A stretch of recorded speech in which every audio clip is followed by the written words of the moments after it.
जो हमने बात करी थी ई गवर्नेंस की, क्योंकि ये आपका लेक्चरर का जो फर्स्ट टॉपिक है उसका अंतिम क्या है, ये बिंदु है, ठीक है। जी सर। जैसे आपको ये सर्वविदित है कि हमने कहा ई गवर्नेंस क्या होता है। ई गवर्नेंस का अर्थ है क्या होता है, किसी भी देश को के जो नागरिक होते हैं उनको सरकारी सूचनाएं या कहें जो सेवाएं प्रदान करने के लिए क्या होता है, जो संचार माध्यम होता है या प्रौद्योगिकी क्षेत्र की अगर हम बात करें तो यहाँ से इसमें कहीं ना कहीं सहायता मिलती है। ई गवर्नेंस का अर्थ होता है इलेक्ट्रॉनिक से, इसका मतलब होता है ई का जो अर्थ होता है इलेक्ट्रॉनिक से होता है, क्योंकि हम आज के डेट में अगर देखें तो इलेक्ट्रॉनिक मीडिया पर ही हम सर्वाधिक क्या है, निर्भर है। या हम जैसे बात करें, क्योंकि आज अगर हम कोई विज्ञापन भी जारी होता है, हमने कहा ना कि जैसे कि आपकी आयोग के वेबसाइट पर आ जाता है, तो क्या वो ई गवर्नेंस के माध्यम से ही वो हमें तक पहुंच। पहले क्या होता था, समाचार पत्रों पर विज्ञापन आता था, फॉर्म प्रत्यक्ष तौर पे भरे जाते थे, फिर उसको डाक द्वारा भेजा जाता था। आज की डेट में अगर हम कहें तो सारा जो, अगर हम बात करें, जो ये संचार और प्रौद्योगिकी जो क्षेत्र की जो तकनीकी है उसके माध्यम से हम क्या करते हैं, तो इसका प्रयोग करते हैं। देखिए, सार्वजनिक इकाइयों के 3 क्रम होते हैं इलेक्ट्रॉनिक मेल के, हमने कहा। तो आपको बता दूं, सार्वजनिक अधिकारी और नागरिकों के बीच के संबंधों को स्थापित करती है, और लोकतांत्रिक प्रतिक्रिया के सभी चरण जो होते हैं उनमें कहीं ना कहीं कामकाज में इसको लाया जाता है। लोकतंत्र के लिए है, इलेक्ट्रॉनिक लोकतंत्र कहा जाता है। हमने जो बात करी थी कि ई गवर्नेंस के उदाहरण की अगर देखें तो शासन का जटिल होना, और सारी सरकार, जो सरकार है, सरकार से नागरिकों की क्या होती है, अपेक्षाओं में वृद्धि होती है। हमने ये भी पढ़ा था कि ई गवर्नेंस की जो विभिन्न जो धाराएं होती हैं प्रशासन के रूप में होती है। राज्य को आधुनिक बनाने के लिए आईसीटी, जब हमने आपने पढ़ा था एलटी में भी आप लोगों ने पढ़ा होगा आईसीटी। आईसीटी का सर्वाधिक रूप में उपयोग किया जाता है किसी भी राज्य को आधुनिक बनाने के लिए। जैसे हम कहें, अगर हम गुजरात मॉडल का हम क्या करते हैं, हमेशा जिक्र करते हैं, तो वहाँ पर आधुनिकरण इत्यादि बहुत चीज़ें हैं। किसी भी राज्य को, या कहें अगर उसको अन्य राज्यों की अपेक्षा ज़्यादा डेवलप होना है, या कहें हमारा जो देश है अन्य राज्यों की तुलना में क्या होता है, अगर और ज़्यादा सशक्त होना है तो हमें हर फील्ड में अपने कार्य करने होंगे। इलेक्ट्रॉनिक माध्यम में हमें जो तकनीकी क्षेत्र है उसमें भी हमें, इलेक्ट्रॉनिक क्षेत्र में भी हमें बहुत ज़्यादा अपने आप को विकसित करना होगा। साथ ही हम कहें दूर संचार में भी, अगर हम देखें अन्य देशों में 5G 6G भी आगे होंगे, हमारे देश में अगर 4G ही घूम रहा है, कहीं पर ही टावर नहीं आते हैं, तो ये क्या है, कहीं ना कहीं ये सरकार की विफलताएं हैं या कहीं राज्य की विफलताएं होती है। आईसीटी मतलब पूरा कंप्यूटरकृत कार्यों की हम बात करते हैं, तो यहाँ पर प्रबंधन प्रणाली के लिए के लिए हम बात करते हैं। तो इसमें जैसे आपने देखा हो कि मैंने कहा था रिकॉर्ड रखे जाते हैं। आपको अगर आपके खाता खतौनी हो गई, आपको मान लीजिए आपके दादाजी लोगों के टाइम पे खाता खतौनी होगी, उस टाइम पे अगर है नहीं है, तो कहीं ना कहीं इनका लेखा जोखा रखा जाता है। आज अगर आपको आपकी खाता खतौनी, आपके जो मकान है किसके नाम पे है क्या नहीं है, अगर आप देवभूमि उसमें जाओगे, तो ई गवर्नेंस देवभूमि में जाओगे तो आपको अपने सारे डॉक्यूमेंटों के वहाँ पर खाली नंबर डालोगे, नाम डालोगे, खेत संख्या डालोगे, सारे कुछ ही निकल के आ जाती है। भूमि की बात करें, स्वास्थ्य, ये सारी रिकॉर्ड कंप्यूटर होते हैं। कंप्यूटर जैसे हमने कहा, आधार कार्ड की अगर हम बात करें, पैन कार्ड की बात करें, तो सारे क्या है, ये सीन। देखिए, जो ई सेवाएं होती हैं, इसका उद्देश्य राज्य और नागरिकों के मध्य क्या होता है, मजबूती संबंध स्थापित करना होता है, कि राज्य उस चीज़ को क्रियान्वित करती है और नागरिकों को कहीं ना कहीं लाभ पहुंचाती है। तो कहीं ना कहीं दोनों एक दूसरे के पैरेलल में चलते हैं। अगर मान लीजिए राज्य सरकार है, ई गवर्नेंस के क्षेत्र में बहुत ढेर सारी चीज़ें ला रही हैं, उपभोग कौन करेगा उसे, उसको क्रियान्वित कौन करेगा, नागरिक करेगा। अगर नागरिक ही उसको प्रयोग ही नहीं कर रहा है, तो ऐसी चीजों को लाने से क्या फायदा। सरकार कितने भी अच्छी चीजें ले आए, लोग अगर उसका उपभोग ही नहीं करेंगे तो फिर क्या होगा, राज्य और नागरिकों के मध्य एक मजबूत संबंध स्थापित नहीं हो पाएगा। अब यहाँ पर क्या होगा, मजबूत संबंध स्थापित होने के लिए क्या होंगे, बहुत ढेर सारी ऐसी योजनाएं लाएंगी, उसको प्रचार प्रसार किया जाएगा, तो ये चीजें होती है। देखिए, ये कहता है उदाहरण के लिए, देखिए ऑनलाइन सेवाओं का प्रावधान क्या है। देखिए, ऑनलाइन सेवन, आप अपने घर में बैठी हो, कोई भी मान लीजिए आपको मुंबई से कोई सामान ऑर्डर करना है, अमेजोन में, फ्लिपकार्ट, मीशो या मिंत्रा, बहुत ढेर ऐसे ऐसे प्लेटफॉर्म है ऑनलाइन, जहाँ से उनकी सेवाओं को क्या करते हैं, लाभ उठा सकते हैं। अगर आपको जैसे पिज्ज़ा खाना है या खाना खाना है, जोमेटो में फ़ोन करा, सर हमें इतना इतना चाहिए, तो क्या है, वो ऑनलाइन सेवाएं, आप किसी एक स्थान पर बैठे हो तो आपके दरवाजे में वो सारी चीज़ें आ जा रही। वो किसके बलबूते हुए, ई सेवाएं के माध्यम से। सेवाएं क्या होता है, किसी चीज़ को प्रदान किया जाता है, ठीक है। अब ई प्रशासन और ई सेवाओं का एक साथ समायोजन करना, जिससे बड़े पैमाने पर ई सरकार कहा जाता है। देखिए, शासन में जो भी क्रियाकलाप होते हैं, जो केंद्र सरकार से या राज्य सरकार के माध्यम से जो भी किया किया जाता है, हस्तांतरण किया जाता है, या कोई वैसी जैसे हम कहते हैं कि कुछ ग्रांट देती है केंद्र सरकार, राज्य सरकार को ग्रांट देती है, वो पैसों में थोड़ा देती है, वो क्या करती है, वो आपको पैसा ट्रांसफर कर देती है। ये किससे करती है? ये ई गवर्नेंस या ई प्रशासन के माध्यम से करनी, इनका दोनों का बड़ा ही समझ है। अगर हम देखें ई गवर्नेंस किसे कहते हैं, समाज की आवश्यकताओं को पूरा करने के लिए सरकार की क्षमता में सुधार हेतु सूचना प्रौद्योगिकी का उपयोग करना है। देखिए आज हम कहे हैं, पहले समाज की क्षमता में सुधार लाने के, सरकार की क्षमता में सुधार लाने के लिए क्या किया जाता है, सूचना और प्रसारण में प्रौद्योगिकी का क्या कहता है उपयोग किया जाता है। अब क्या कहता है, समाज की आवश्यकताओं को पूरा करना। आज समाज की आवश्यकताएं पूरी कैसे होती है, हम आवश्यकता ऐसी पूरी हो सकती है, मान लीजिए आपके क्षेत्र में एटीएम नहीं है, आप एटीएम पहले नहीं है तो आपने एटीएम लगाए, तो कहीं ना कहीं आप उसमें गए, आपने पैसा निकाला। अब सरकार ने कहा कि और बेहतर सुविधा देनी है, पेटीएम जैसे, गूगल पे जैसी चीजें लेके आ गया, पे ऐप आ गए, तो इसी क्या आप घर बैठे बैठे किसी को भी कितना भी पैसा ट्रांसफर कर सकते हो, ना बैंक जाने की जरूरत है, ना आपको जो पेन कॉपी, ये कहीं ना कहीं आप देखो तो कहीं ना कहीं पेपर का भी बचत है। कहीं ना कहीं हम इलेक्ट्रॉनिक दुनिया में, कहें इलेक्ट्रॉनिक मीडिया पर हम इतने ज़्यादा निर्भर हो गए हैं, अगर एक दिन के लिए भी अगर सैटेलाइट से नेट कनेक्टिविटी कट जाए तो बहुत ढेर सारा अरबों का कारोबार ठप हो जाता है। ठीक है ना? तो ये क्या है, ये क्या करती है, कहीं ना कहीं राज्य सरकार क्या करती है, ये हर क्षेत्र में सुधार लाती है। वो क्षमताओं को सुधारने के लिए कहता है, जो सूचना जैसे हम संचार या प्रौद्योगिकी, प्रौद्योगिकी मतलब इंडस्ट्रियों को बेहतर करना, ठीक है, कहीं ना कहीं उसमें रोजगार प्रदान करना, तो सूचना और प्रौद्योगिकी का उपयोग करना ये होता है। अब ये कहता है कि नागरिकों के लिए नीति और कार्यक्रम से संबंधित जानकारी प्रकाशन करना। मैंने कहा ना कि नागरिकों को हम क्या कर रहे हैं, कार्यक्रम और संबंधित जानकारियां प्रदान कर रहे हैं।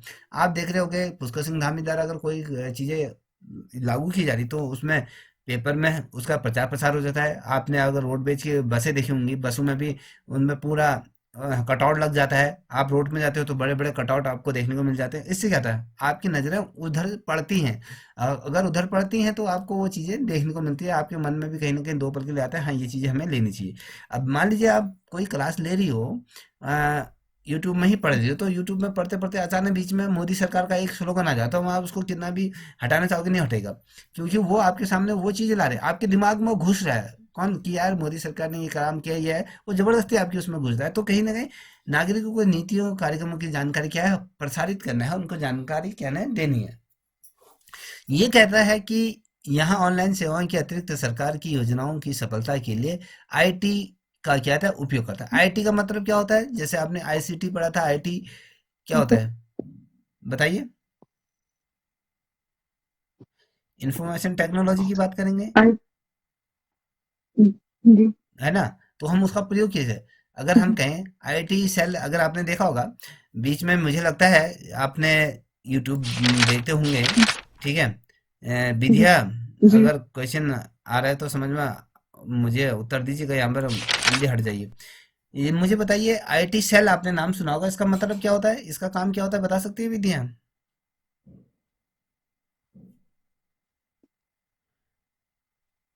आवाज आ रही है या दही घोल के बैठी हो, लेफ्ट हो जाओ। आईटी क्या होता है, बता सकती हो गीता जी?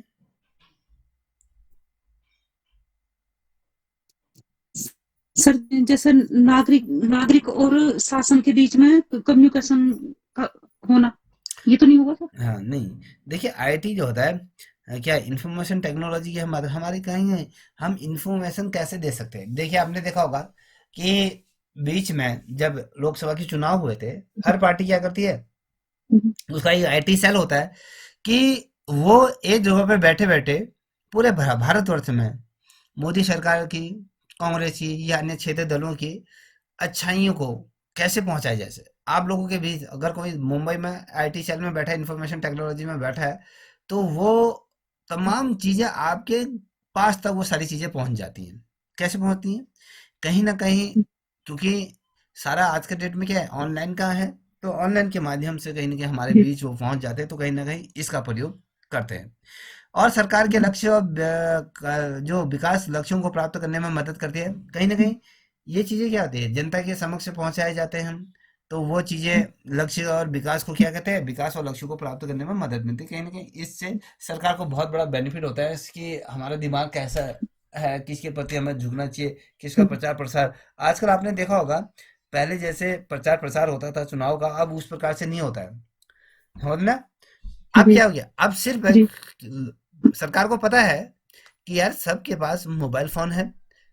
ठीक है, किसके पास अगर कोई जी व्यक्ति विशेष, अगर मान लीजिए आपके क्षेत्र का विधायक अगर आप लोगों से जुड़ना चाहता है, अगर वो विजिट नहीं कर पाता, तो मोबाइल में अगर वो एक संदेश जारी करता है, तो 10 जनों ने से 10 ग्रुपों में फॉरवर्ड कर, 10 ग्रुप से 10 ग्रुप में एक बहुत उसका विस्तारित क्या होगा, बहुत व्यापक तौर में वो जो विधायक प्रत्यक्ष तौर पे जो मिलता है उससे भी 10 गुनी रफ्तार से वो हर लोगों के बीच पहुंच जाता है।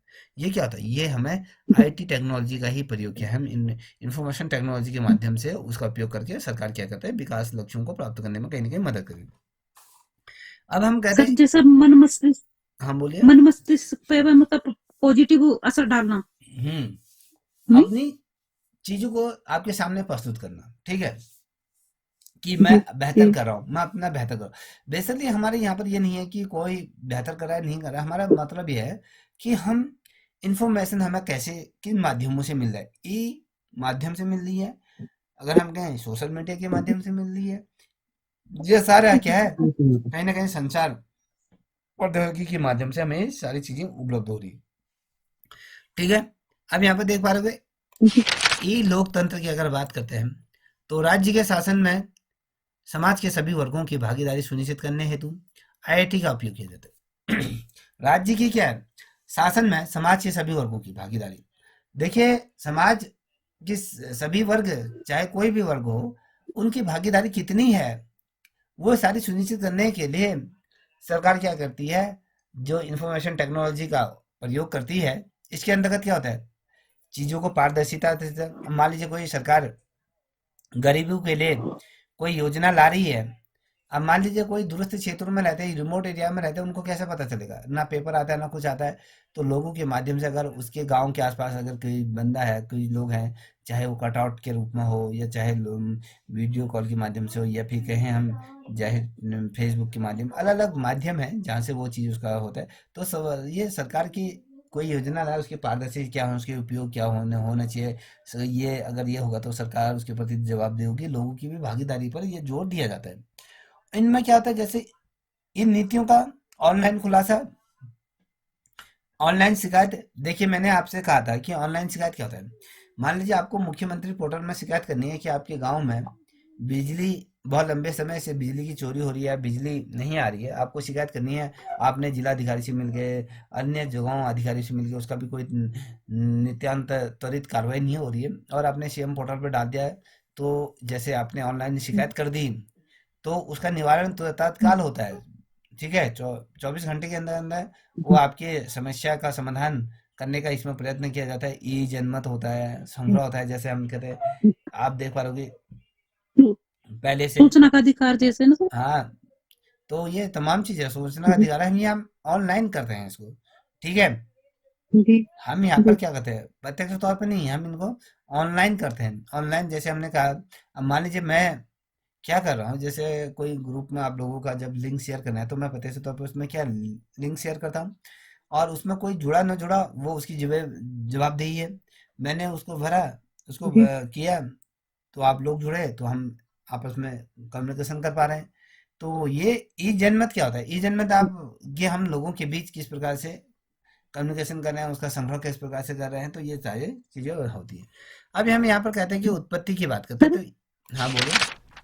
सर, एक एक चीज पूछनी थी सर, जैसे आप ये डेली गूगल मीट पे डालते हैं तो ये लिंक हमेशा अलग होता होगा ना सर? अलग अलग, जैसे आज आज डाल दिया, आप सोचो कि ये कल भी ये चलेगा, नहीं चलेगा, तो अलग अलग चलेगा। ठीक है, जी अब देखिए उत्पत्ति की बात करते हैं, हम उत्पत्ति किसकी बात करते हैं, ई गवर्नेंस की उत्पत्ति के बारे में बात करें, तो भारत में ई गवर्नेंस की उत्पत्ति जो हुई थी, याद रखिएगा, ये पूछा जा सकता है 1790 के दशक में के दौरान, जब चुनाव, जनगणना, कर प्रशासन आदि से संबंधित डाटा का गहन अध्ययन करने के लिए प्रबंधन में आई आईसीटी का उपयोग किया जाता है। ठीक है, इसको ध्यान देना कि जी हम कहते हैं कि जो गणनाएं होती हैं कंप्यूटर के माध्यम से, टेक्नोलॉजी के माध्यम से, तो इसका बेसिकली जी कब किया गया था? 70 के दशक में किया था। जैसे चुनाव होते हैं, चुनाव की जी जनगणना की जाती है, जनगणना की जाती है, कर प्रशासन लोग पैसों के रिलेटेड है, ठीक है। तो जी ये सारा जी डाटा क्या करते हैं, उसका गहन अध्ययन करते हैं। अब जैसे मान लीजिए अब 2011 के बाद कोई जनगणना नहीं हुई थी, अब जनगणना होने जा रही है, तो जनगणना होगी तो उसका सारा डाटा क्या होगा आपके ई गवर्नेंस के माध्यम से अलग अलग भारत सरकार की जो साइड है उन साइडों में प्रकाशित हो जाएगा। तो ये क्या होता है, कार्यों का प्रबंधन होता है जो आईसीटी के अनुप्रयोगों पर ध्यान दिया जाता है, तो उनका प्रयोग किया जाता है, ठीक है। जी अब यहाँ पर देखिए प्रारंभिक कदम क्या था। एक मिनट,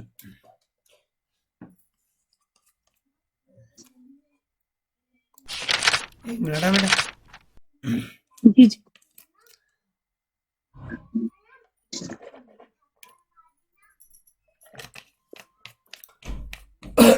दरअसल मेरे गले में खराश हो गई। एक मिनट। जी विद्या जी आवाज आ रही है आप तक? माइक ऑन कर लो आप, आपका माइक ऑफ हो रहा है।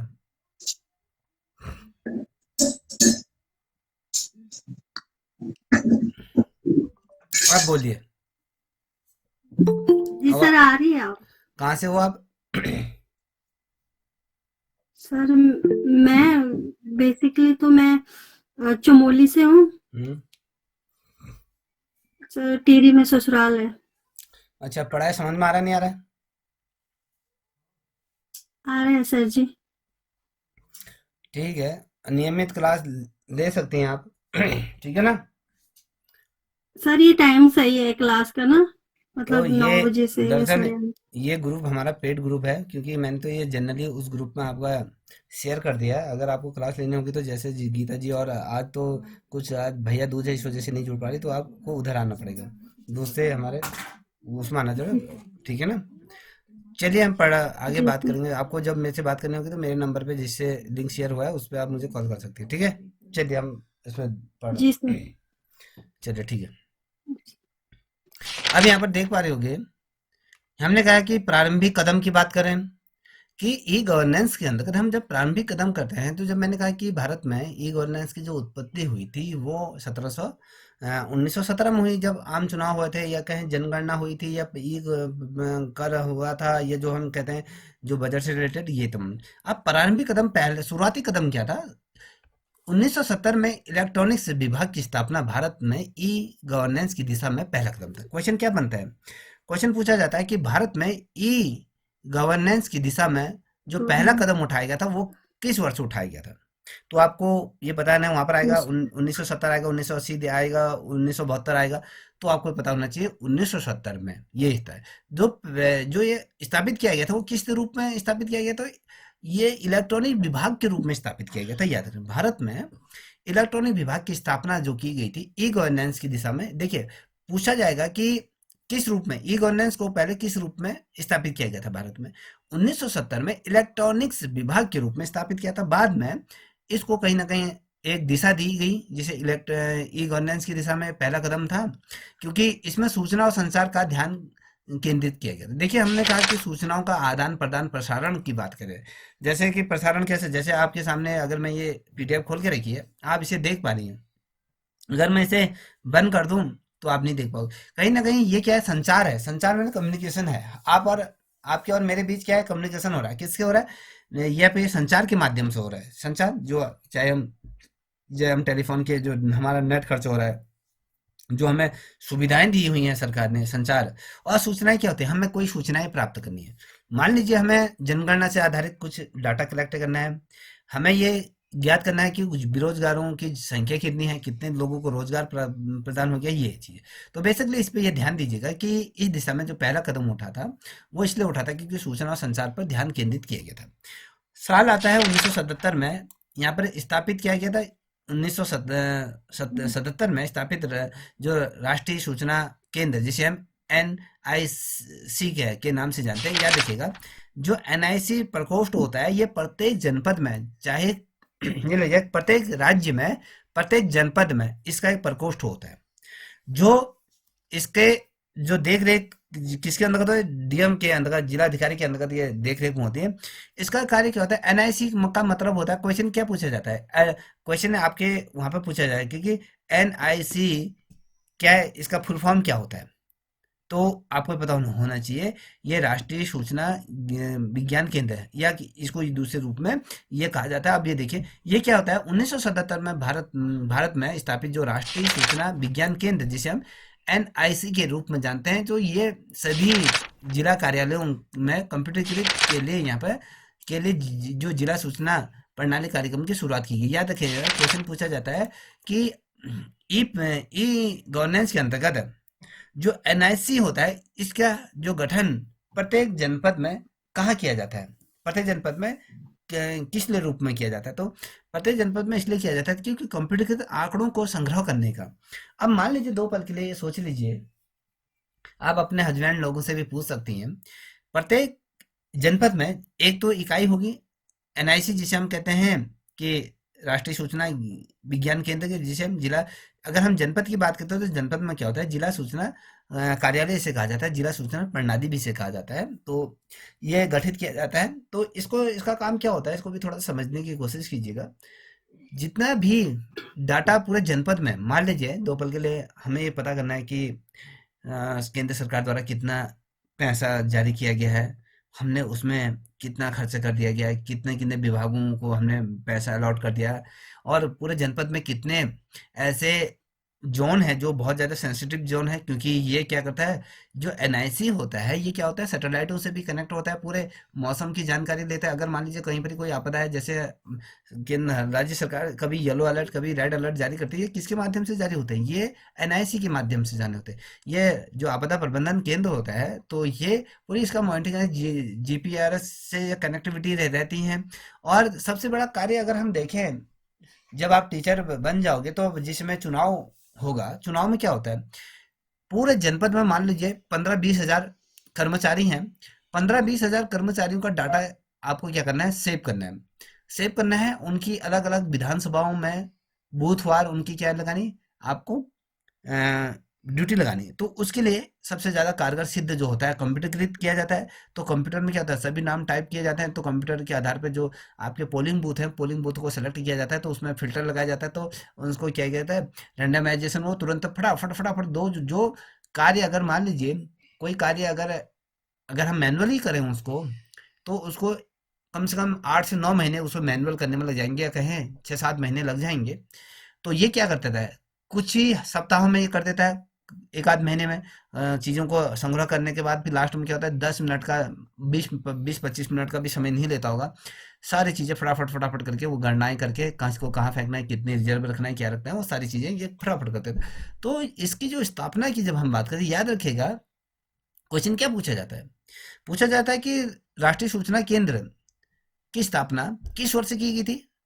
तो 1977 में की गई थी, 77 में की गई थी। अब जी ये पूछा जाएगा कि भारत में ई गवर्नेंस की दिशा में पहला कदम किस वर्ष रखा गया। तो आपको पता होना चाहिए कि 1970 में, 170। क्योंकि इसकी उत्पत्ति ही भारत में तब हुई थी। तो इसको पूर्व में किस नाम से जाना जाता है, इलेक्ट्रॉनिक विभाग के रूप में जाना जाता है, जो बाद में भारत में ई गवर्नेंस के दिशा में ये कारगर सिद्ध रहा। 1977 की बात करें तो ये एनआईसी के रूप में, जिला सूचना प्रणाली के कार्य के रूप वहाँ में पे ये चाहती है। स्थापित हुई। ठीक है, अब यहाँ पर देख पा रहे होंगे, कहता है कि ई गवर्नेंस को बढ़ावा देने की दिशा में, देखिए इसको प्रमोट करने की दिशा में ना, कि ये बेहतर से बेहतर हम ज़्यादा चीज़ हम मैनुअली ना निर्भर होते, कंप्यूटर पर ही आधारित है, सारी चीज़ें कंप्यूटर से ही रिलेटेड हो, कंप्यूटरकृत हो। तो इसके क्षेत्र में दिशा बढ़ने के लिए भारत सरकार ने ई गवर्नेंस को बढ़ाने की दिशा में क्या कर रहा है, साल आता है 1987 में एक लॉन्च किया था, एक अगर कहें राष्ट्रीय उपग्रह आधारित कंप्यूटरीकृत नेटवर्क को क्या किया था, लॉन्च किया था। ये अगर देखें भारत का एक पहला क्रांतिकारी कदम के रूप में हुआ। अगर हम इसको देखें तो स्पेस के क्षेत्र में, या कहें खगोलीय दुनिया में, कहीं अंतरिक्ष के क्षेत्र में भी कहीं ना कहीं कारगर सिद्ध हुआ। क्योंकि हमें प्रौद्योगिकी संचार के क्षेत्र में देखें तो NICET, जिसे राष्ट्रीय उपग्रह आधारित कंप्यूटरीकृत नेटवर्क था, तो इसको जो लॉन्च किया गया था 1987 में, ये क्या था, कहीं ना कहीं एक बहुत बेहतरीन कदम ये रहा अब इसके उद्देश्य के बारे में बात करते हैं, ई गवर्नेंस का उद्देश्य क्या था। अगर हम उद्देश्य की बात करें तो नागरिकों को क्या करना है, बेहतर सेवाएं प्रदान करनी है। मान लीजिए अभी यहाँ पर विद्या जी जुड़ी हैं, मान लीजिए इनकी वहाँ अभी नेटवर्क की प्रॉब्लम हो जाती है या कहे सही तरीके से कनेक्टिविटी नहीं हो रही है, तो इसकी गलती किसकी है, कहीं ना कहीं सरकार की है। सरकार ने सही तरीके से टावर नहीं लगाए हैं या वो फ्रिक्वेंसी नहीं बढ़ाई है। जहाँ पर 4G की फ्रिक्वेंसी थी वहाँ पर 3G का फ्रिक्वेंसी दे रहे हैं। जब ये तमाम ये चीज़ें क्या बेहतर नागरिकों को क्या बेहतर सेवाएं प्रदान करनी है।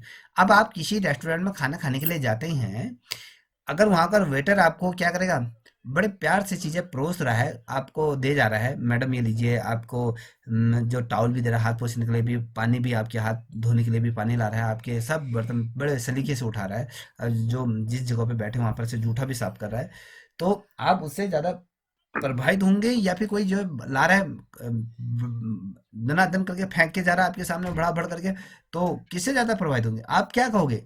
अगर आपको रूटली करके फेंक जा रहा है, उसकी रूटली सर्विस है, सही तरीके से खाना परोसा नहीं जा रहा, सही तरीके से चीज़ें आपको सर्व नहीं हो रही, या उसमें जो क्वालिटी होनी चाहिए वो क्वालिटी नहीं मिल रही है, खाने में नमक ज़्यादा है या फिर चीज़ें सही तरीके से नहीं है, तो उस कंडीशन में आप क्या करोगी, क्या करोगी बताओ तो, क्या करोगी बताओ। मन में कुंठा मन में कुंठा पैदा होगी, फिर दोबारा जाएंगे ही नहीं।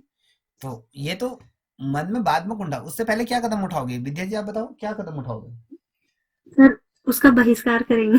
बिल्कुल आप क्या करोगे उसी समय, क्या करोगे आप, उसके जो मैनेजर है उसको बुलाओगे, उसको डांटोगे कि आप कोई फ्री में थोड़ा जा रहे हो, आप अगर बैठ रहे हो तो उसका भी चार्ज दे रहे हो, अगर पानी की बोतल भी पी रहे हो तो उसका भी चार्ज दे रहे हो, आप उसको कहोगे कि ये चीज़ गलत है। अब एक सिंपल सा उदाहरण मैं आपको अपना देता हूँ।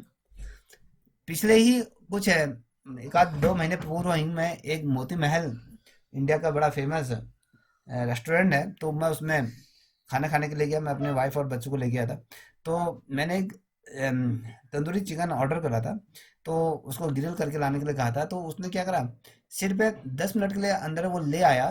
तो उसमें क्या करा उसने, वो सिर्फ जो मसाले थे, मसाले ऐसा लग रहा है कि वो इतने कितने दिन के मसाले पूर्व में बने होंगे वैसे उसने डिप करा था, तो उसने क्या करा, डिप करके वैसे भून भान के वो मेरे सामने ले आया। मैंने जब उसका एक पीस उठाया, तो वो पीस क्या था, बहुत ही ज़्यादा कच्चा लगा था। मैंने एक पीस वो बैठ ली तो बहुत ही गंदा लगा कि यार, उसमें ये लगा कि यार इसे नहीं खाना चाहिए, जो टेस्ट होना चाहिए वो नहीं हुआ।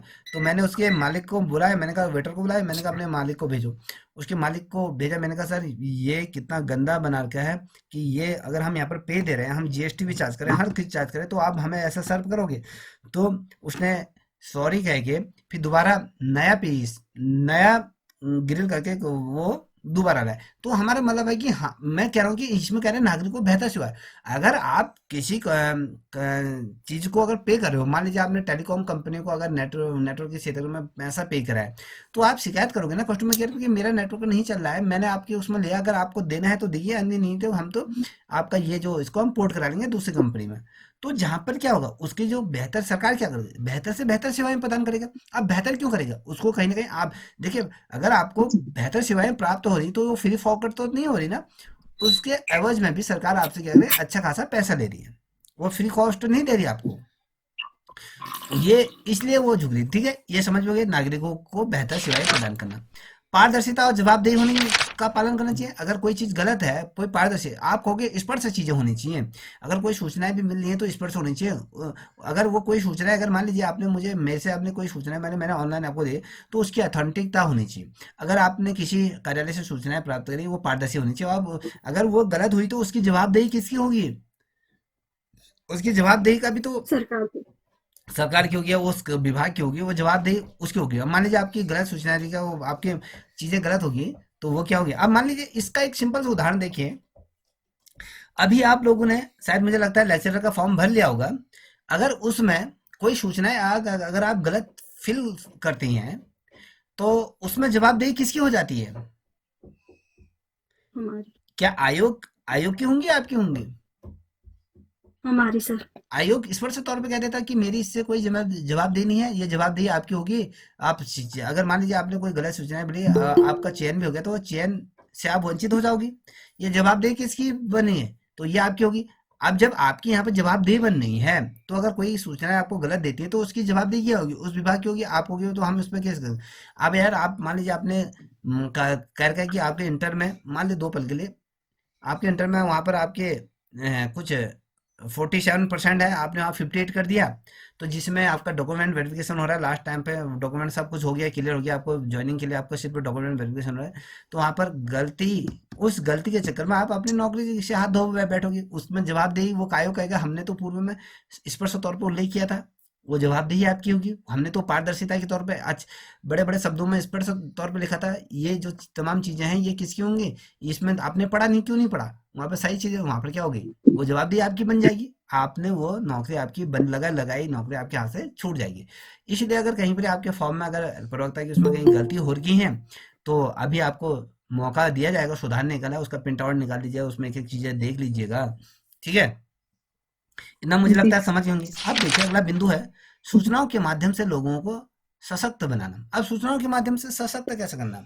अब यार हमने हमने अभी आपको बताया कि सूचना अगर हमें कैसे बनानी है, हमें विश्वास लेना है। हमने हमारा जो विश्वास कौन जीतेगा? अगर मान लीजिए आपने कोई सूचनाएं मांगी है, अगर सरकार उस सूचना को अथेंटिक तौर पर नहीं देता, तो सरकार के प्रति आप क्या क्या होगी, विश्वास बढ़ेगा, कहीं ना कहीं वो सशक्त रूप में वो चीजें होंगी, तो वो माध्यम बन जाता है। अब कहते हैं शासन दिशा में सुधार। ई गवर्नेंस के माध्यम से क्या होता है, तो कहीं ना कहीं शासन की, प्रशासन की दिशा भी सुधरती है, उसमें सुधार आता है, ठीक है? कहीं पर कोई चीज होती है, आज के डेट में तो ये हो गया, मान लीजिए कोई रिश्वत ले रहा है, आपने उसकी वीडियो बना ली, तो तुरंत आपने कहीं वो भेज दी, तो उससे क्या होगा, एक सिस्टम सुधर जाता है, हर कोई डरेगा, डरेगा नहीं, तो कहीं ना कहीं शासन की दिशा जी में भी सुधार आ जाता है इससे।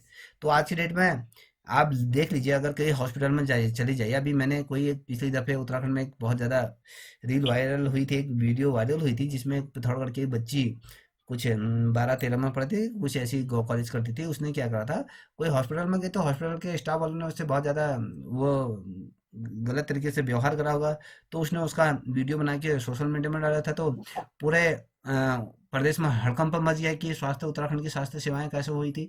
तो कहीं ना कहीं उसने वो चीजें उजागर कर दी कि वास्तव में चीजें होती क्या है।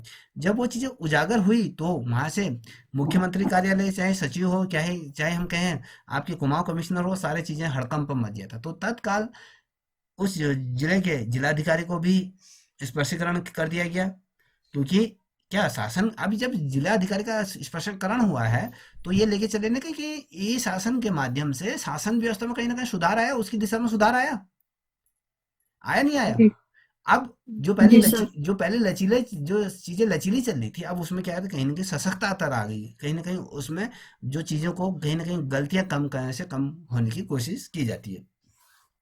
अब देखिए, ये कहता है कि व्यापार और उद्योग के साथ इंटरफेस में सुधार। अब व्यापार क्या होता है?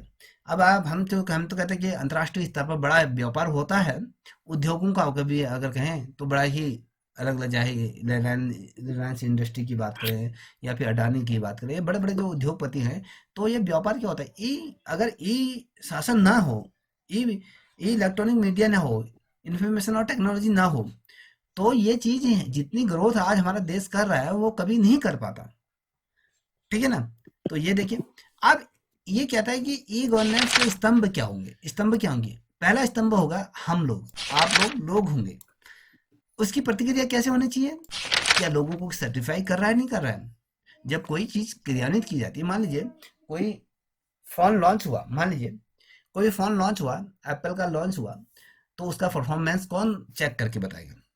उसके वो कितना वर्क कर रहा है, तो कौन, जनता बताएगी। अगर वो परफॉर्मेंस सही नहीं कर रहा तो जनता लेगी नहीं, तो पता चल जाएगा उसकी सेल कम होगी, तो इसका मतलब उसमें खामी है, उसमें कोई ना कोई चीजें हैं, तो ये प्रतिक्रिया कौन देगा? हम लोग ही तो देंगे। लोग प्रतिक्रिया कैसे होती है, प्रौद्योगिकी, मतलब कि भैया आपकी इंडस्ट्री क्षेत्र में क्या है, संसाधन, हमें क्या रिसोर्सेज होने चाहिए, हम संसाधन किन चीजों का प्रयोग करेंगे, तो ये तमाम चीजें इसके अंतर्गत आ जाती है।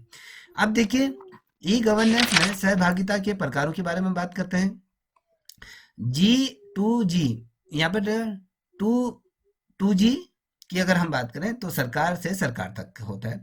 कभी क्वेश्चन पूछा जाता है तो ई गवर्नेंस के अंतर्गत टू ना G2G का मतलब क्या है, याद रखना, ये बड़ा ही शानदार क्वेश्चन है, इनको याद रखना है।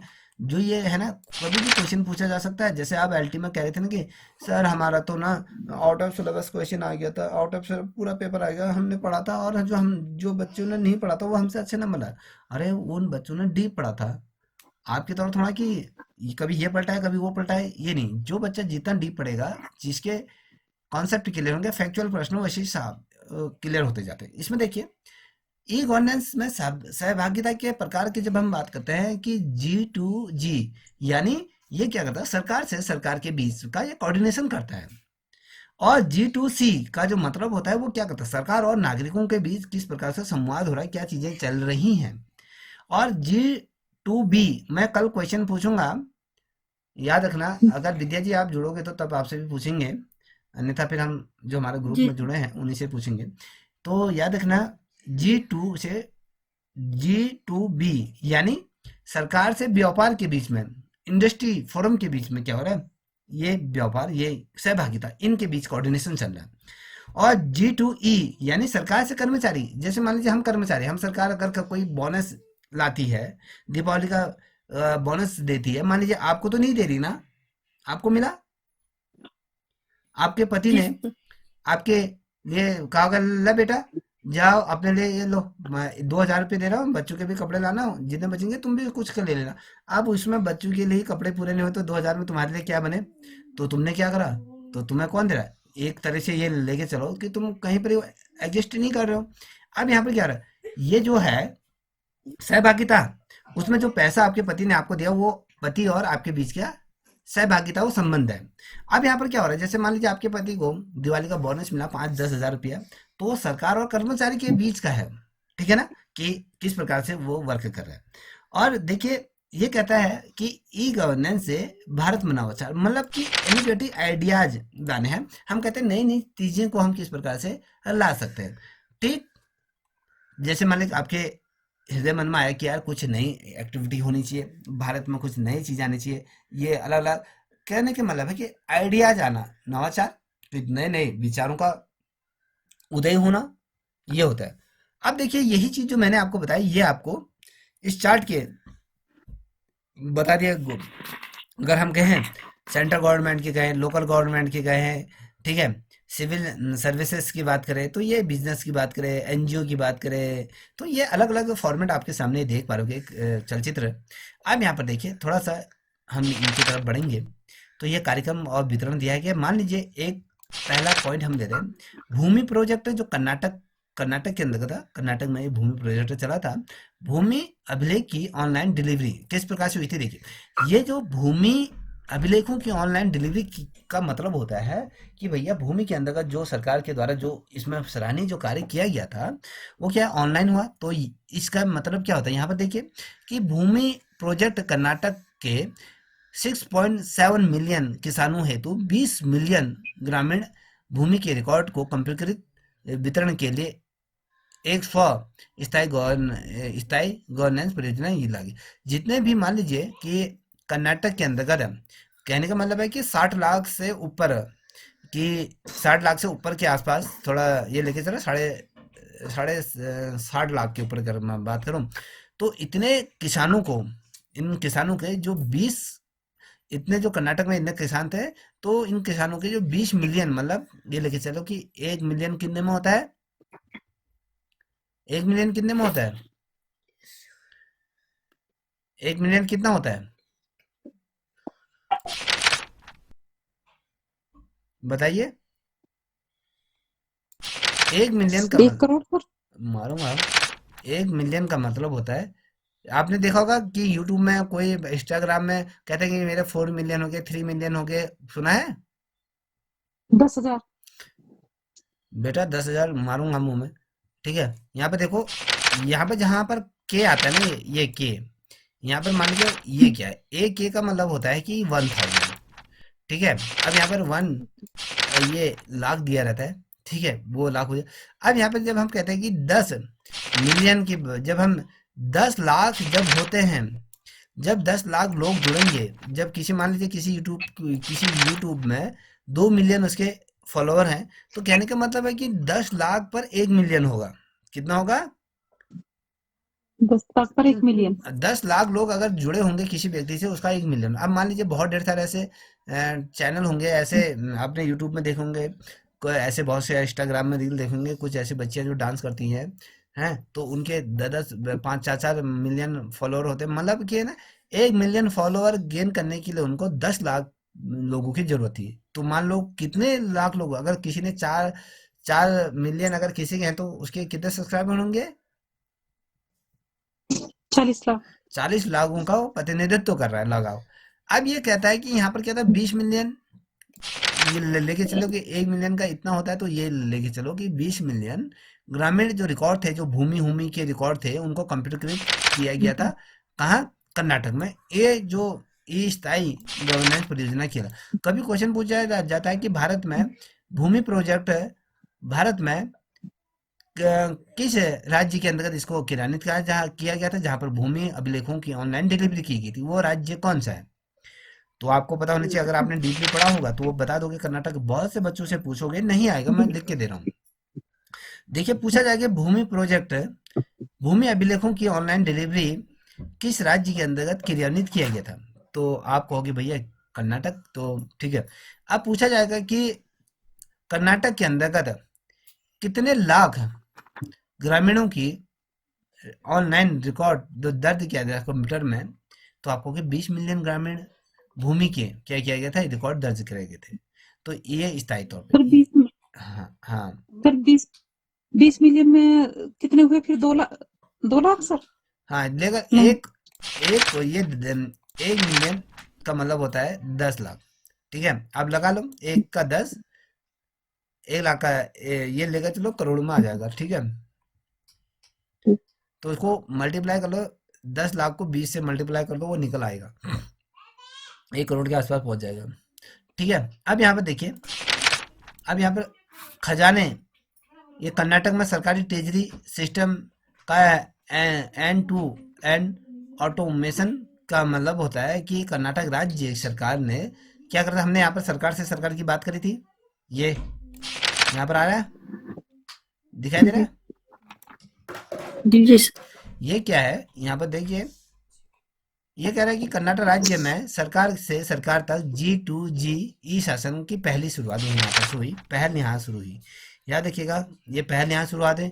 ये कार्यक्रम मुख्य रूप से मैनुअल ट्रेजरी सिस्टम में प्रणालीगत जो कर्मियों को खत्म करने और राज्य वित्त में कुशल प्रबंधन के लिए लागू किया गया। अब देखिए ट्रेजरी क्या होती है।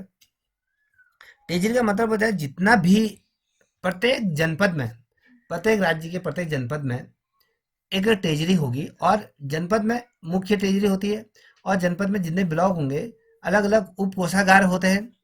ठीक है, तो ये जो प्रमुख ट्रेजरी होती है, इसका क्या काम होता है कि सरकार से कितना पैसा आता है, जितना भी पैसा, चाहे राज्य सरकार से आए, केंद्र सरकार से आए, भाई वाही शायद स्रोतों से आए, कहीं से भी पैसा आए, चाहे वो कर्मचारियों का पेंशन हो या फिर आप लोगों का, कहीं से भी कोई भी पैसा आता है, सारा पैसा पहले कहाँ आता है? ट्रेजरी में आता है। आप ये मत सोचना कि सारा पैसा बैंक में आता है। ठीक है, आप लोगों का भी ये लग रहा होगा कि सारा पैसा बैंक में नहीं है। बैंक से पहले सारा पैसा कहाँ है? ट्रेजरी से पैसा आता है। ट्रेजरी से पैसा आता है, चाहे वो विकास कार्यों के रूप में आ रहा हो, सरकार द्वारा जितने भी पैसा जो जारी किया जाता है सरकार के द्वारा, याद रखना, सरकार के द्वारा जो भी एक भी फंड रुपया एक भी जारी करा जाएगा, वो सारे ट्रेजरी के माध्यम से होते निकलता है। तो ट्रेजरी सिस्टम में क्या होता है, पहले मैनुअल तरीके से होता था। पहले से जो उनके बिल बनते थे, पीए बिल बनते थे, वो हाथ से मैनुअल करके बनते थे। तनख्वाह निकलने में भी बहुत टाइम लग जाता था, वहाँ पर अंबार लग जाता था। मान लीजिए 10,000 कर्मचारियों को पेंशन निकालनी है, मान लो 50,000 कर्मचारियों को पेंशन निकालनी है, 20,000 लोगों का वो तनख्वाह देनी है, सारा किसी का जीपीएफ निकालना, सारा किसी का कुछ करना है, तो वो पहले क्या था, बहुत लिखित लिखित पढ़त होता था। अब क्या होता है, हर प्रत्येक कार्यालय को ये ऑनलाइन चीजें कर लिए जाते हैं। जो मैनुअल टेजी सिस्टम जो प्रणालीगत है उसको खत्म कर, मैनुअल का मतलब जो हस्तलिखित होता है। ठीक है, समझ में आ जी गया? जो हस्तलिखित होता है, जी। जो उसको खत्म करके आप क्या है, राज्य वित्त में कुशल प्रबंधन के लिए लागू किया गया। अब हम यहाँ पर कह रहे हैं कि कंप्यूटर कृत चीजों को ला रहे हैं। क्या करें, अब कंप्यूटर में सारा डाटा आ रहा है, सारा ऑनलाइन हो रहा है। आपको कोई वो बड़े बड़े जो क्या बोलते हैं मैनुअल हाल लेके नहीं आना पड़ता था। ये लेके चलो, एक महीने में अगर कहीं भी ट्रेजरी में जो बिल हिल आते थे, वो तो ये लग जाता था कि कभी ये एक गाड़ी कागज हो जाते थे।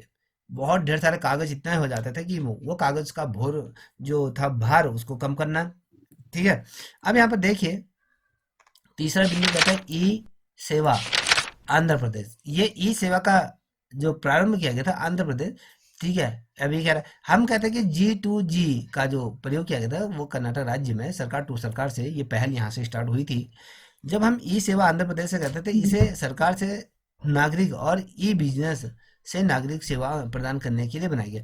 ई बिजनेस मतलब कि हमने ऑनलाइन पेमेंट, अब मान लीजिए मैं कहता हूँ कि भैया तुम मुझे, सारे लोग जो जैसे महीना खत्म होता है उसके पहली तारीख को आप मुझे क्या करोगे, अपना ट्यूशन की फीस पे करोगे। समझ में आ रहा है? तो मैंने ये कहा, तो आप वो कैसे करोगे आप, कि आपने मुझे क्या करा, ई बिजनेस का मतलब पता है कि आपने मुझे, कि मेरा क्यूआर पकड़ा या मेरा मोबाइल नंबर डाला तो उसमें मेरे को पैसा ट्रांसफर कर दिया, ये ई बिजनेस कहलाया जाता है। जब भी आप किसी भी शॉप में कोई भी क्यूआर करती हो, कहीं पर भी कोई शॉपिंग करते हो, वो ई बिजनेस। अब ई बिजनेस क्या होता है, इसको भी देख के चलिए। ऑनलाइन जितनी भी शॉपिंग आप करते हो, ठीक है, ऑनलाइन कुछ भी प्रोजेक्ट है, आप कुछ भी एक्स वाई जेड, तो सारी ई बिजनेस के अंदर आ जाता है। ये सेवाएं प्रदान करने के लिए बनाया गया है। ठीक है। सभी सेवाओं को उपभोक्ता नागरिकों से संबंधित सरकारी विभागों से जोड़कर सेवा विस्तार बिंदुओं पर ऑनलाइन जानकारी प्रदान करना, और फिर सेवाओं को ऑनलाइन वितरित किया जाता है। अब ऑनलाइन जानकारी, मान लीजिए आपने प्रवक्ता का फॉर्म आया, ऑनलाइन भरा। अब आपको क्या करा है कि ऑनलाइन सेवा का क्या है, वितरण करना है।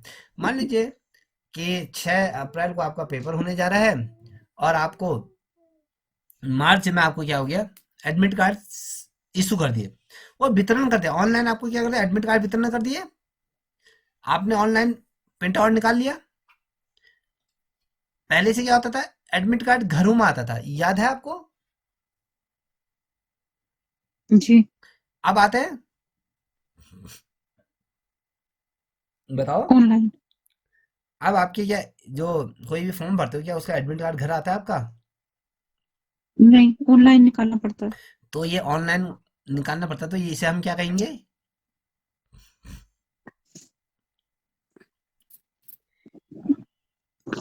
बताओ। ऑनलाइन जानकारी। मैं मारूंगा हाँ फिर। ई सेवा। हाँ।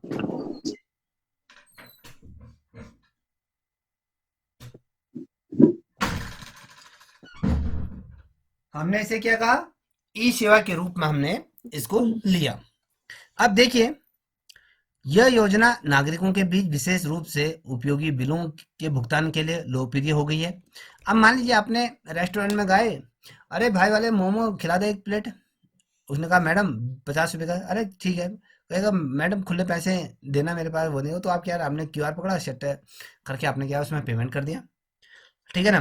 अब आप जैसे महिलाएं हैं, आप अपने आप को सवरने धज, अब जैसे करवा चौथ आया था, आप बहुत सजे होंगे, धजे होंगे, बढ़िया तरीके से आपने मेकअप किया होगा। अब मेकअप पार्लर में गए होंगे, तो आपने सीधे पैसे नहीं देते हैं आजकल, आपके पर्स में पैसे नहीं होंगे। आपके पैसे कहाँ हैं, सारे मोबाइल में पड़े हैं। आप उन पैसों को छू भी नहीं सकते हो, मगर आप पेमेंट कर रहे हो, जिसे हम कहते हैं ई करेंसी भी हम इसे कहते हैं। तो आज अगर मान लीजिए 2 पल के लिए मार्केट से सारे पैसे अगर गायब हो जाए, सिर्फ आपके मोबाइल में पैसे, कोई फर्क पड़ेगा आपको? नहीं। कोई फर्क नहीं पड़ने वाला है, और भी सुविधा हो जाएगी। पहले चिल्लर आपके जेब में रहते थे, वो कभी गिर जाते थे, कभी पर्स से गुम हो जाता था।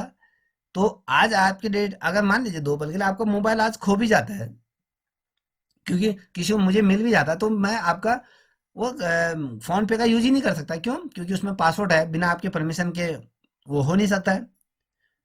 समझ में? आज बहुत ज्यादा सुरक्षित हो गया है। जी। तो ये ऑनलाइन क्या कर रहा है, ये कहता है कि ये जो परियोजना है नागरिकों के बीच विशेष रूप से उपयोगिता, ये जैसे बिलों के लिए भुगतान के लिए लोकप्रिय हो गई है। करते हो नहीं करते हो, इन चीजों का प्रयोग करते हो? आप नहीं करते होंगे, मान लो आपके हस्बैंड करते होंगे, आप हस्बैंड के साथ घूमने जाते होंगे, तो वो क्या करते हैं, ठीक है, वॉलेट से पैसे निकाला यार, चलो क्यूआर निकालो, क्यूआर से करो। आज जैसे जैसे समय जैसे जैसे आएगा, आधुनिकरण होता जाएगा, वो ये चीजें एडवांस होती जाएंगी। एक समय आने वाले आने वाले कुछ 10-15 साल में ये पैसा क्या होता है, पूरा मार्केट से पैसा गायब हो जाएगा। इस चीज का ध्यान रखिएगा। आज मैंने एक चीज आपसे कही है, आने वाले 10 साल में देखना ये पैसा पूरा गायब हो जाएगा, क्योंकि हम ई मनी के रूप में हम बढ़ जाएंगे आगे। समझ में आ रहा है? जी सर। जी। जी। आप देखिए ई कोड क्या होता है। आपने देखा होगा कि कोर्ट भी ऑनलाइन चलती है कभी कभी। अगर हम देखें न्यायालय की, अगर हम बात करते हैं, जी। वो भी ऑनलाइन चल जाती है, रात के 12 बजे चल जाती है। मान लीजिए आप दूर से क्षेत्र में हो, वहां नहीं पहुंच पाए, तो ऑनलाइन माध्यम में, जैसे कोरोना काल में देखा हमने, तो कोरोना काल के अंतर्गत क्या हुआ, कोरोना काल में प्रत्यक्ष तौर पर कोई चीजें थोड़ा हुई। आप कहीं दूसरी जगह थे, कोई जेल में था, तो जेल में कंप्यूटर ले जाके कोई कैमरा हैमरा लगा लगा के वहीं से उसकी चीजें कर ली, हमने वहीं से डिसीजन दे दिया। ठीक है, तो जी। ये परियोजना को न्यायालय, न्याय विभाग और वित्त और क्या है, न्याय मंत्रालय द्वारा शुरू किया गया। आवाज कम करो। ठीक है, ये परियोजना को जी। न्याय विभाग और जो विधित मतलब जो कानून कानून बनाते हैं, और न्याय मंत्रालय, जो न्याय का मंत्रालय, अगर हम बात करें न्याय मंत्रालय, एक जैसे अलग अलग विभागों में मंत्रालय होते हैं, वैसे न्याय मंत्रालय द्वारा इसे शुरू किया गया, जैसे हम कहें सुप्रीम कोर्ट द्वारा इसे शुरू किया गया था। ठीक है, इस मिशन में मोड प्रोजेक्ट एमएमपी का उद्देश्य नागरिकों को प्रौद्योगिकी के उपयोग द्वारा बेहतर न्याय सेवाएं प्रदान करना। तो बेसिकली अगर हम देखें, तो कहीं ना कहीं आप प्रत्यक्ष तौर पर अगर नहीं भी पहुंचते हो कोर्ट में, तो ऑनलाइन भी चलता है। अगर मान लीजिए आपको डिसीजन की कॉपी, आज तो हाथों हाथ भी नहीं मिलती है, पहले मिल दी जाती थी, आज हाथों हाथ में नहीं मिलती। कहेंगे बाद में आप साइड से निकाल के, जो जजमेंट आएगा वो साइड से निकाल के ले लीजिएगा, आप वहां से प्रिंट कर लीजिए। तो ये तमाम चीजें होती है। अगला पॉइंट है जिला इकाई, ई जिला। हमने क्या कहा कि आपको एनआईसी के बारे में हमने बात करी थी। अब ई जिला होता है। ई जिला में आप जाइए, आप कभी भी ई डिस्ट्रिक्ट कहते हैं उसको, वैसे ई जिला नहीं आता है, वो ई डिस्ट्रिक्ट आता है।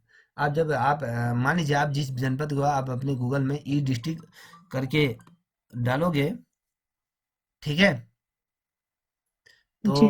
आप अपने जनपद का डालो, तो उसमें अपना, जैसे आपके जन्म प्रमाण पत्र है, मृत्यु प्रमाण, कोई भी अगर आ जाते हुए, कोई भी एक्सपायरी, कोई भी देखो उसकी एक्सपायरी कब है, कहाँ है, क्या है, कौन से ग्राम की है, सारा कुछ डिटेल इसमें दिया है।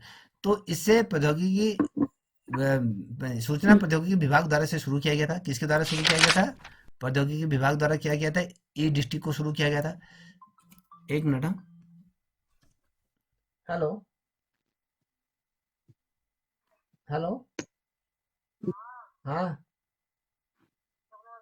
बता। अरे मैंने नहीं किया था। ठीक है, हेलो, आवाज आ रही है? जी।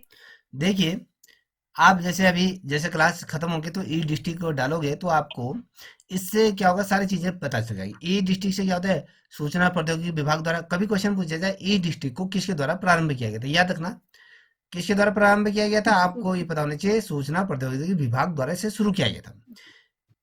एमएमपी का उद्देश्य, का जो उद्देश्य होता है बेसिकली अगर हम कहें, तो जिला स्तर पर नागरिक केंद्रीय सेवाएं, जैसे आपका बच्चा होता है, आपके बच्चे का जन्म प्रमाण पत्र बना बना जी। है, आपके जी सर। आपके डोमिसाइल या कास्ट या अलग अलग डॉक्यूमेंट बने हैं, आपके जी। इनकम सर्टिफिकेट बनती हैं, ईडब्ल्यूएस का सर्टिफिकेट है, जाति प्रमाण पत्र है, वृद्धावस्था, ये विधवा पेंशन, ये जितने भी जो होते हैं ना, जैसे आपने कहा कि मैं जैसे वो खाता खतौनी हो गई, आपके साथ ही वो हो गया, क्या बोलते हैं, जैसे जी। वृद्धावस्था पेंशन भी आती है।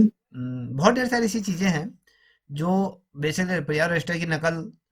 ठीक है, ये सारी चीजें क्या होती है, ई डिस्ट्रिक्ट के अंतर्गत होती है। तो ई डिस्ट्रिक्ट, अब क्वेश्चन बचे ई गवर्नेंस के अंतर्गत क्या ई डिस्ट्रिक्ट आता है या नहीं आता है, जिला, ई जिला इकाई, तो आप कहोगे हाँ। तो ये सारी चीजें बेसिकली ध्यान में रखिएगा, इतनी डीपली शायद कोई नहीं बताएगा, मैंने आप लोगों को इतनी डीपली बता दिया है। जी। अब सर ये देखिए एमएमपी क्या है सर ये? ये इसको देखना पड़ेगा।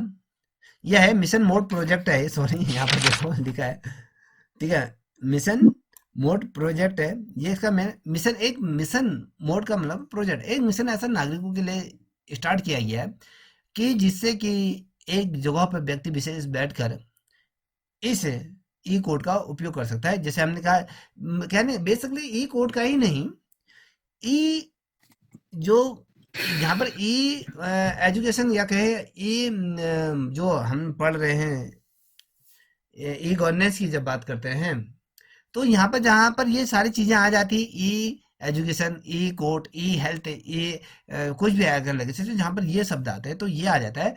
ये कहते हैं मिशन मोड प्रोजेक्ट के अंतर्गत आते हैं। बेसिकली नागरिकों को क्या करता है तो प्रौद्योगिकी क्षेत्र के अंतर्गत उनको बेहतर सेवाएं उपलब्ध कराना, या अलग अलग क्षेत्रों में। देखिए हमने यहाँ पर पढ़ा, ई कोर्ट में भी हमने एमएमपी पढ़ा, तो ई डिस्ट्रिक्ट के अंतर्गत भी पढ़ेंगे, तो अलग अलग क्षेत्रों में हम इस चीज को देखेंगे। जैसे हम कहते हैं MCA 21, MCA 21, तो ये क्या है? जैसे हम यहाँ पर ऊपर देखा था हमने, जैसे हमने कहा G2E यानी सरकार से कर्मचारी तक, तो यहाँ पर भी इसी तरीके से इसका मीनिंग होगा, ठीक है। तो सर आवाज नहीं आ रही। हेलो,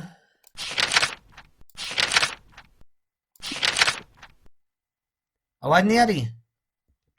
अब आ गई सर। सर आ रही। आ रही है। जी। ये आप भी नोट से बना रही हो गीता जी? जैसे अभी मुझे लग रहा है कि विद्या जी नोट से बनाती हुई चल रही हैं, मुझे लग रहा है पूरा सही। जी जी। सर।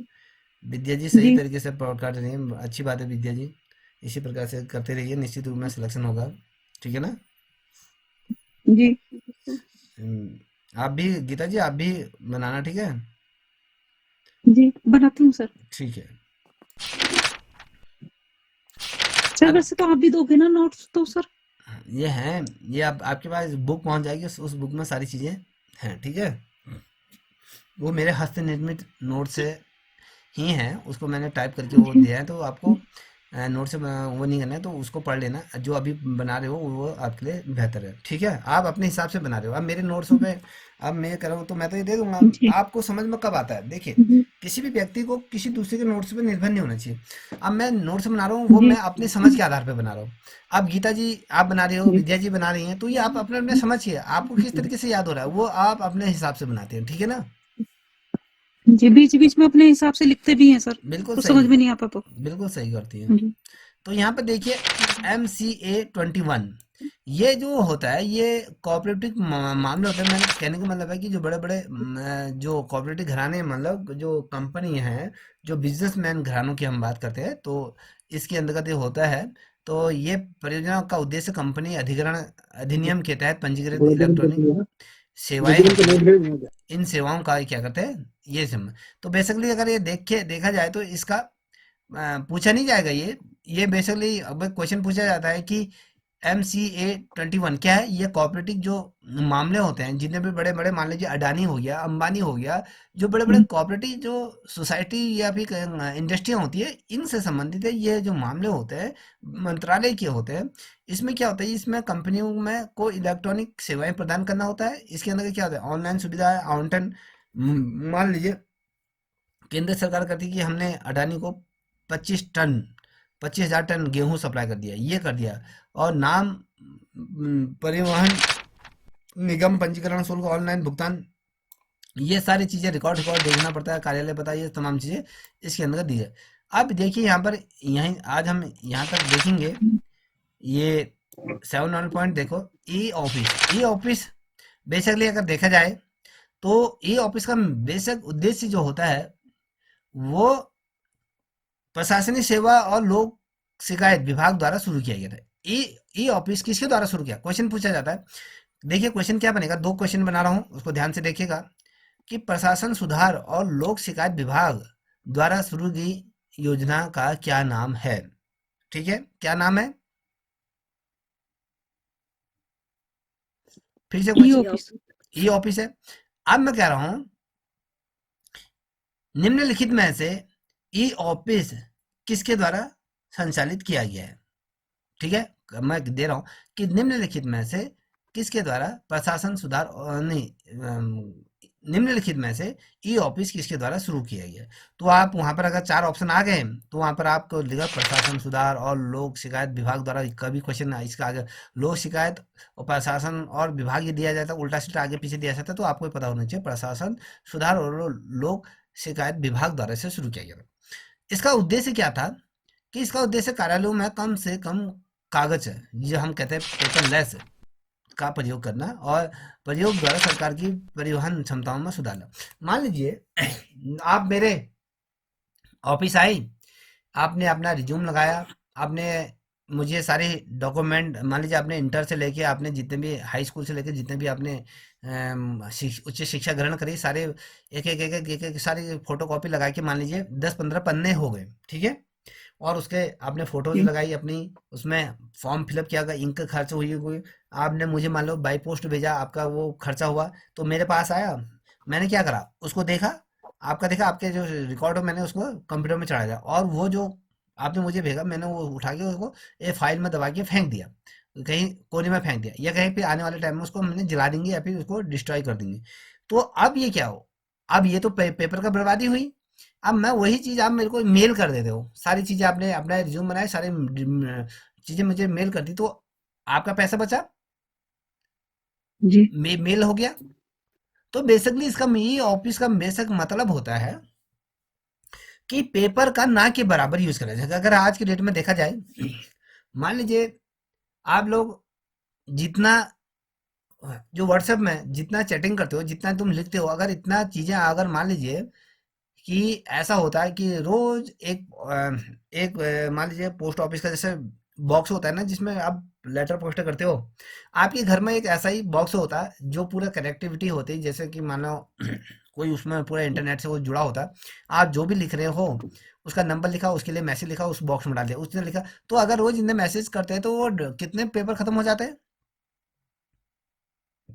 बहुत सारे। आज आपको मन आ रहा है मैसेज में गलत लिखा है, उसको डिलीट कर दो, फिर दोबारा मैसेज लिखो। आज आप लिखते भी नहीं हो, सिर्फ बोलते हो, मैसेज अपने कहीं से टाइप होता जाता है।